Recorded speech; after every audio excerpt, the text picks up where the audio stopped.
আসসালামু আলাইকুম সুপ্রিয় শিক্ষার্থী বন্ধুরা, আজকে আমরা ডিও 14-15-তে আসা কাজ শক্তি ক্ষমতা থেকে একটা ম্যাথ করব। বলছে কোনো ব্যক্তি 30 ডিগ্রি ডালের 5 মিটার উঁচু ঘর্ষণবিহীন তল বরাবর একটি 100 নিউটন ব্লক টেনে তুলছে। ব্লকটি সমুদ্র গতিতে চললে ব্যক্তি কী পরিমাণ কাজ করবে?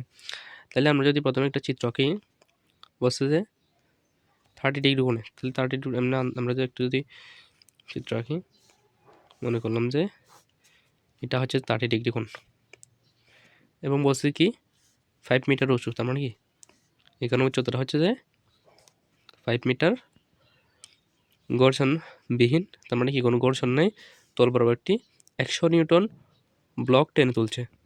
আমরা যদি একটা ব্লক আঁকি, ব্লক সে কি 100 নিউটন টেনে তুলছে। এখন বলছে যে কী পরিমাণ কাজ করতে হবে। আমরা জানি কাজের সূত্র হচ্ছে যে ডব্লিউ সমান mgh। এখানে এম এর মান খুঁজলে আমরা এখানে এম এর মান পাবো না, জি এর মান সেটাও নেই, তাহলে mg আবার 100 নিউটন মানে কি আমরা জানি এফ সমান mg না, আমরা জানি কি এফ সমান এটা কি এটার আগে লাইন হবে যে এফ হবে না, এখানে মানে এফ যা কথা mg সেম কথা। তাহলে এখানে তো দেওয়া আছে 100 নিউটন, তাহলে আমরা 100 নিউটন তো বসাই দিতে পারি। তাহলে mg এর মান 100 ইন্টু এইচ এর মান হতো 5, তাহলে 5 100 500 জুল।